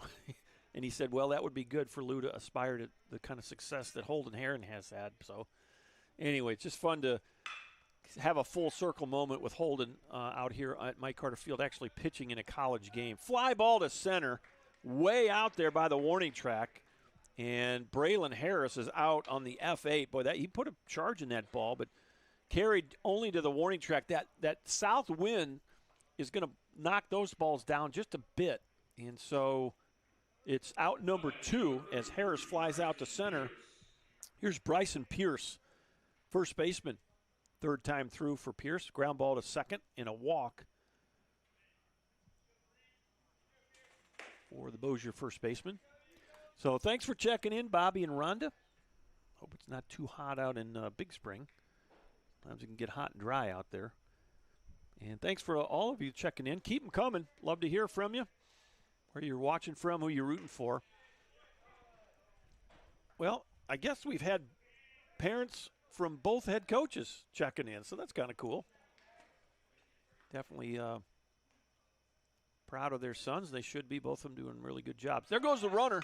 Fly ball, right field. Ben Koch should have room for it. Actually, it's going to be Lillis in center as he drifts in and makes the catch. And there's your inning. So a couple of fly balls to David Lillis in center in the 5th inning for Bossier. No runs on 1 hit. You leave 1 guy on. And we are exactly halfway home in a 9-inning affair. Tyler holds on to a 5-run lead at 7-2. Back in just a minute.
Eight, 9, and 1 for the Apaches here. Bottom of the 5th inning. We're halfway home. Cal Fingelson, 2 for 2 for the Apache second baseman. Nice ball game so far for Cal. First pitch just a bit inside. Back on the mound, Zeke Wall Really nice job in the 4th inning for Wall. Retired all 3 batters. That was pitch number 18 for the right-handed freshman. Ground ball, third base side, foul. And boy, you got 2 sets of eyes on that ball, on that play. Got the 4-man umpiring crew, a rarity here. First time all year we've had 4. And may have to do some investigative journalism on that. How'd we end up with 4 on the day? It's nice to have them.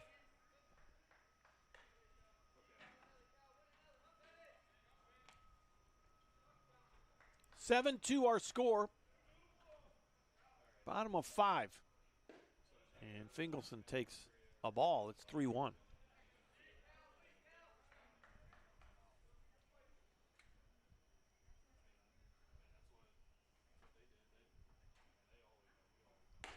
And there's ball 4. So Cal's day stays perfect. 2 hits and a walk. Been on base all 3 times.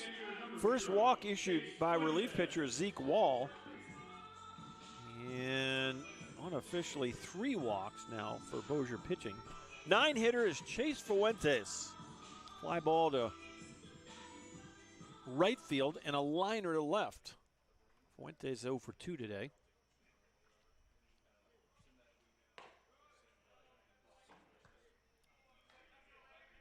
Zeke Wall on the year, by the way, 2-1 with a 6.68 ERA. This is his 13th appearance. 31 innings pitched. He's got 28 strikeouts and 14 walks. He's had a pretty good year. Pitches in there. And you heard on the pregame show from Coach Gilliam that feels like with these 3-game series now, he's settling in on the pitching roles. 3 starters and then a number of relievers. Some of them middle relief, some bridge guys, and some back-end guys. Fly ball to right field. That'll be gathered in by Harris in right field for out number 1.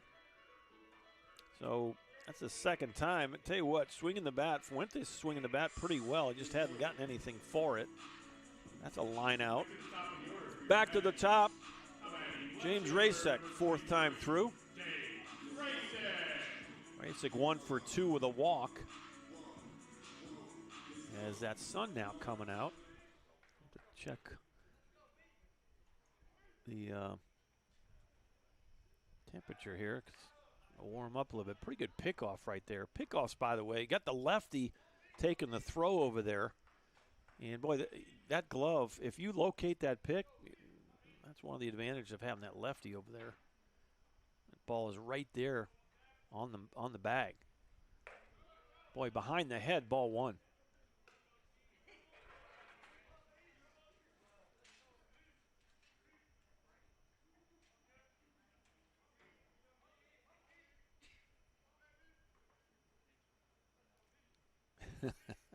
Yeah, I figured that. A note from one of my umpire friends. And typically, they figure something out on the game fee. And so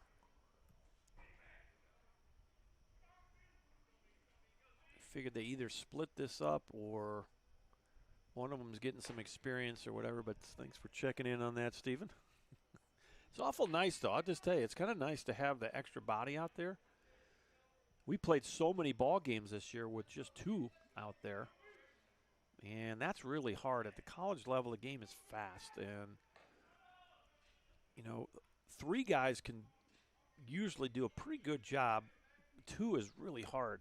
High school, you can probably get away with 2 most of the time. But at the college level, it's just there's a pace of play and the speed of the game really challenges 2 guys to get good coverage. And so I'm glad to see that we got some extra bodies today. I know the coaches are as well. 2 balls and a strike with 1 out. The pitch. A little high fly ball, but way foul. It's headed toward the Rose Garden. 2 balls and 2 strikes.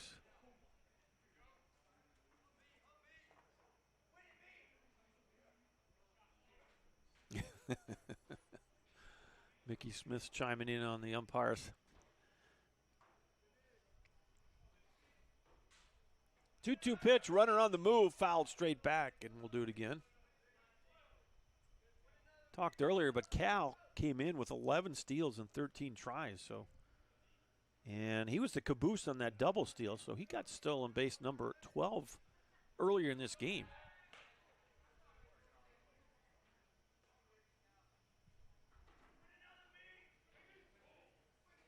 Seven runs on eight hits for Tyler. 2 runs on just 2 hits for Bossier. The 2-2.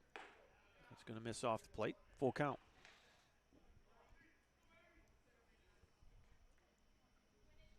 Yeah, I used to get the umpires' names up here. I don't know. It might be a good thing if I don't have them. I don't know. I used to like to give them some shout out. You know, they're working the games and they work hard. And I know at the big league level, even at the collegiate level, usually they're announcing the umpires' names, but kind of hard to coordinate that. Sometimes you have last-minute replacements, and so kind of challenging to get the umpires' names. I've got a spot on my score sheet for umpires' names, and I got 4 slots there just in case you got a 4-man crew. So I have room for them on my sheet. I just leave that area blank because I don't. There goes Cal again, another foul ball, and he's going to get his wind sprints in today. Go back to first base.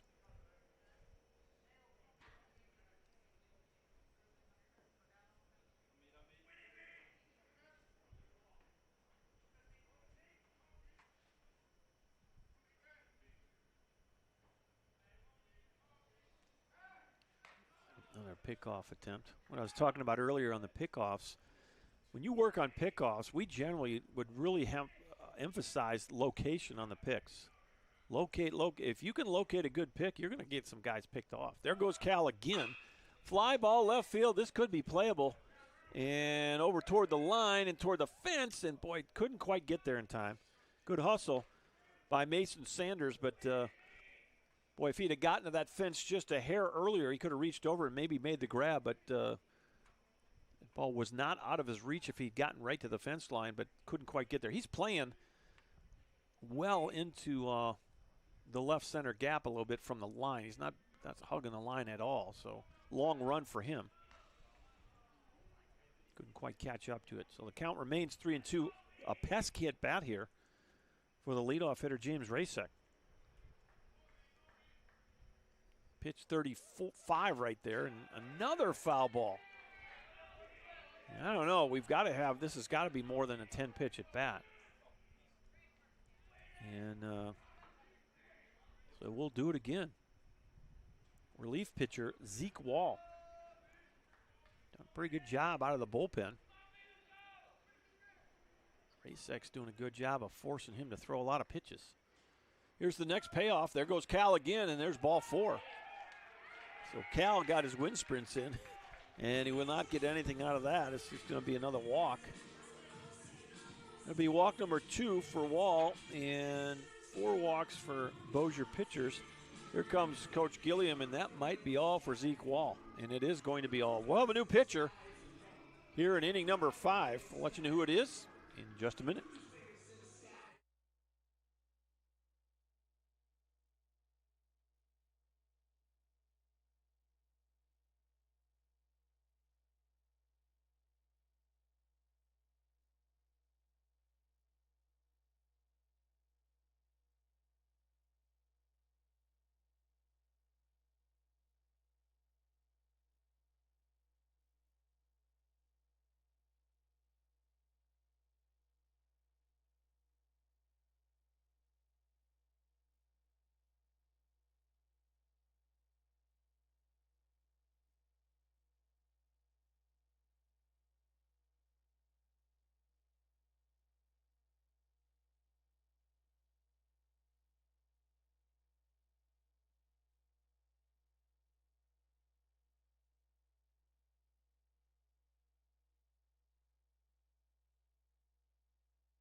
All right, new pitcher for Bossier, a right-handed freshman from Midlothian, Texas, Hayden Cimarelli. And give you some numbers on Mr. Cimarelli here. 0-0 with a 19.80 ERA. This is his 7th appearance of the year. He's only got 5 innings under his belt. In those 5 innings, he has struck out 8 and walked 8. A right-handed freshman from Midlothian High School in Midlothian, Texas, Hayden Cimarelli.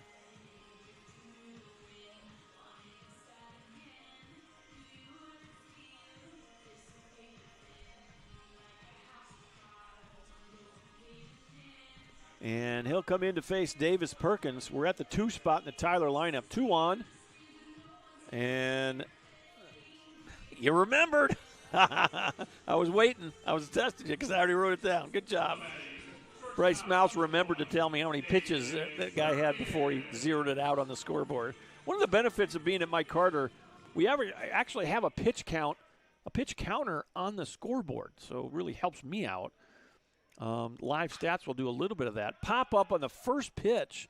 Right side going to drift out of play for strike 1. Look out. Good gracious. We got a baby down there in a stroller.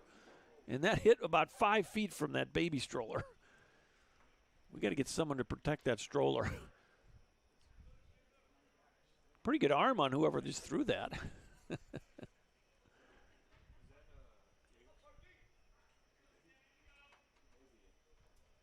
No balls and 1 strike to Perkins. Fouled straight back into the net, 0-2. Davis Perkins on the day, a base hit to left, got hit by a pitch, struck out looking. So 1 for 2 on the afternoon.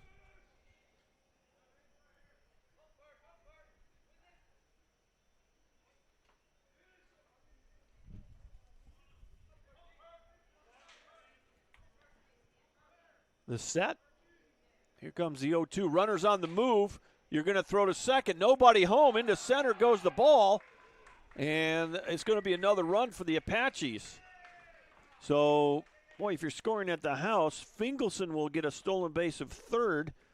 Rasick will get a stolen base of second. And then an E2 will move both of them up a station. And it's 8-2 Apaches.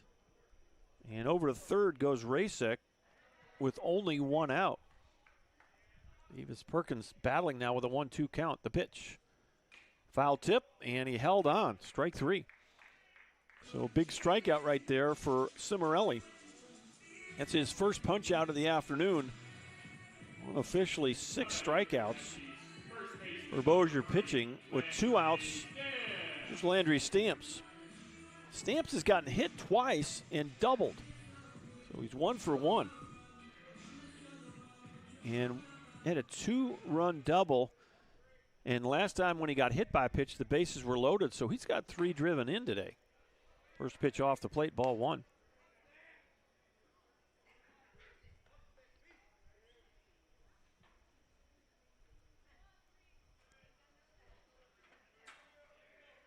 Hayden Cimarelli, the set. Hands right in front of the belt buckle. Missed inside, 2-0. Freshman from Midlothian, Texas.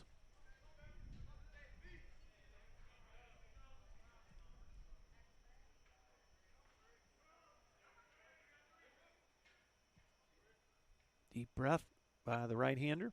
2-0 pitch popped out of play. Left side, that's going to get outside the fence line here.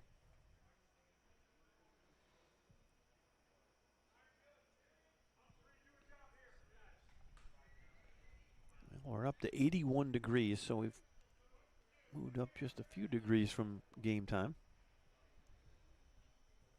2-1, the pitch. Off the plate. 3-1. The humidity has fallen a little bit, now to 56%. Wind continues. Sustained at 12, and I'm going to guess it probably, I don't know if it gets to 20, but certainly in the high teens on the wind speed. 3-1 pitch gets away from the catcher. That'll be another run. And hustling home is James Rasick on the wild. Well, you know what? Call it a pass ball. I'm gonna call it a pass ball. We'll see how they score that on the live stats. That'll pop up on my live stats here, and we'll know for sure. But that sure looked like it was a catchable ball. Montanaro looked like he just missed it. And it's a walk, so down to first goes Stamps. He'll probably look to try to steal here as Micah Roberts takes ball one. It's going to be the first walk issued by Cimarelli. 5 walks for Bossier pitching. The 1-0. Pretty good pitch, called a strike. 1-1. 8 runs on 8 hits for Tyler. 2 runs on 2 hits for Bossier. Bottom of the 5th, 2 outs. We're at the cleanup spot. Micah Roberts. Roberts 2 for 3 today with 4 RBI. Takes a good hack at that, fouls it straight back. 1 ball, 2 strikes.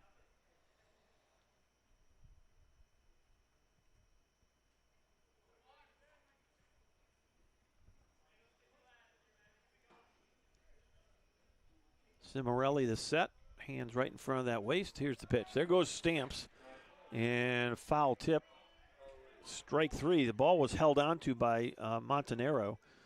So it'll be a strikeout of Roberts, and Cimarelli gets his second punch out in the inning. However, the Apaches get 2 more runs, and they now lead it by 7. We're going to the 6th. It's Tyler 9, Bossier 2.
Top of the 6th inning here at Mike Carter Field. Ground ball up the middle, base hit.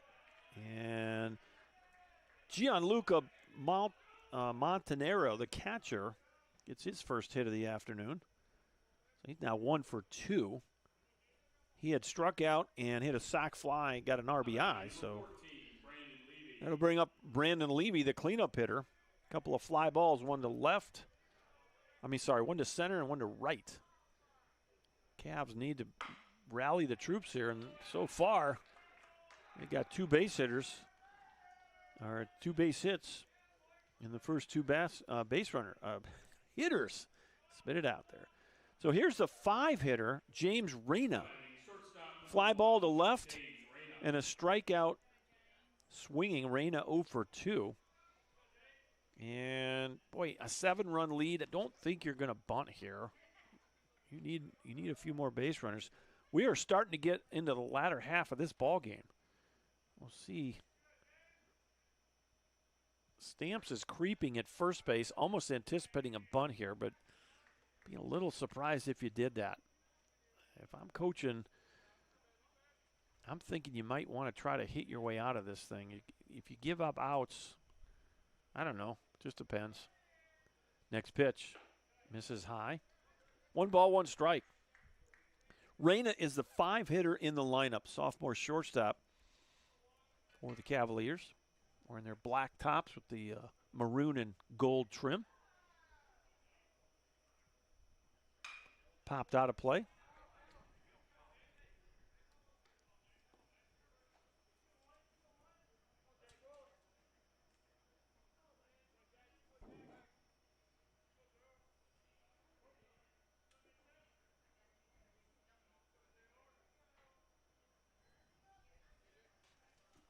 Next pitch. Fly ball should be playable here. Rasek toward the warning track. That ball's going deeper than I thought. He catches that with both feet on the track. And tagging and going to third is Montanero. So that'll be an F7. Reyna takes that ball to the warning track in right center field for out number 1. Riley Quack now, 3rd time through. Ground ball to third. Fly ball to left. Go for 2.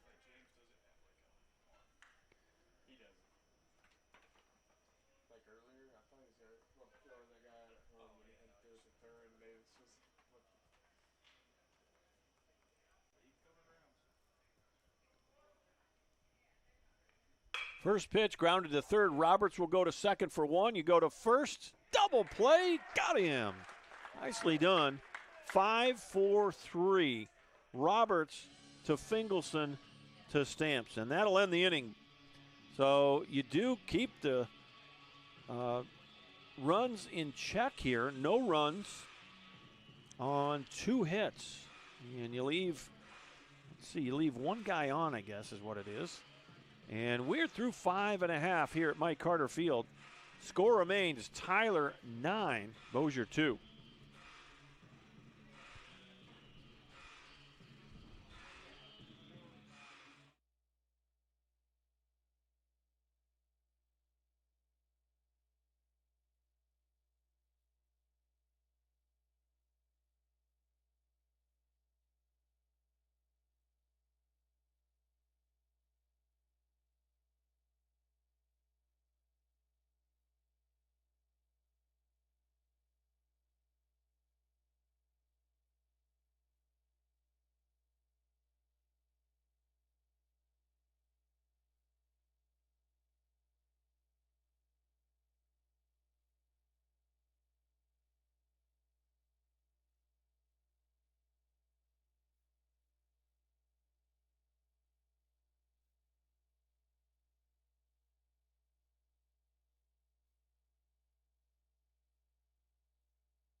Five, 6, 7 for the Tyler Apaches. Ben Koch to lead it off. Bottom of the 6th inning. We're playing 9. Single 9-inning affair on the Wednesday here at Mike Carter. We're at the stage in the Region 14 North schedule where all the teams play 3-game series against one another in a week's time. So I really like that. Wish they could do more of it. I think because of the money part, you got to go doubleheaders that first round and just rotate it around. But sure would be nice if you played the same team, had a weekly series, kind of like the D1s do at the 4-year level where they come in and play a 3-game series. Gives you a defined goal every week. The goal is to win the series. If you got a chance to sweep, obviously that's a bonus, but I don't know. I like that. I think the coaches like it. It just financially, you got to play some doubleheaders the first half of conference to make it work in terms of the number of games and on the schedule. So every conference has got to do a little different. Over at UT Tyler at the big league level, the big league club in Tyler, they play 4-game series. They have 0 non-conference games. They go right into conference in February. Fly ball, center field, tough play. No one gets there. Ben Koch. Is he limping? All right, he's looking. Something wrong with his right leg. He gets a base hit out of it. Might have got jammed on that, but he'll get a single off of it. And I wonder if you're gonna. Are they gonna run or no? Oh, they're just getting his gloves. Evo shields, but. So Koch's going to stay in. He was not running real well going on to first base. Here's David Lillis, 0 for 2, couple of strikeouts and a walk for Lillis. First pitch, takes high, ball 1. I know the coaches like the 3-game format. And I know that I'm pretty sure they do the 3-game format all year down in the south of Region 14. High fly ball, just missed it. And going to go to center field with this one. And coming in to make the grab is Jacob Paletto, and there's one out. And speaking of the south part of the Region 14, bringing you up to speed on that, Blinn is 19-6. They're in first place. Wharton is 16-9. They're in second place. Then it's Sanjak, 14-11. Alvin, 11-14. Coastal Bend is 9-16, and Galveston 6-19. So they're winding things down in the south as well, and we'll have that crossover playoff set up, 1 versus 4, 2 versus 3. And number 1 team will host that first round. There goes the runner. So much for limping. Ben Koch is going to steal a bag. Oh, that's not Ben. All right, so it's Hayes now. I wondered he got healed really quick. So Garrett Hayes is going to steal second base as the pinch runner. And so Ben Koch's day is now done. They snuck a runner out there while I was talking about the conference. I thought they might run for him, and sure enough, Coach Doe ran Garrett Hayes out there, and he steals second. So he's at second now with 1 out, and Reed Graham, 1 for 3 on the day. He's got a couple of strikeouts and a single to left field. 1-1 pitch popped up left side, out of play. And we'll go 1-2. 9-2. Tyler leads this game. Bottom of the 6th inning. Got 1 on and 1 out for Reed Graham. And the pitch. Got jammed, fouled. I don't know if we got a drone or a speedboat or what is that? It might be something with that fireman's training center. They might be pumping some water over there or something, but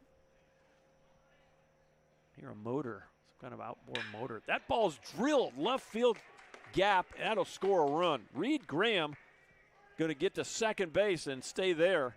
RBI double for Graham. It's 10-2 Apaches. Wait, got on top of that ball and just drove it into the gap. And that'll score the pinch runner Garrett Hayes for the 10th run of the afternoon for Tyler. 10 runs on 10 hits now for the Apaches. Here's Cal Fingelson for the 4th time through. 2 for 2 and a walk.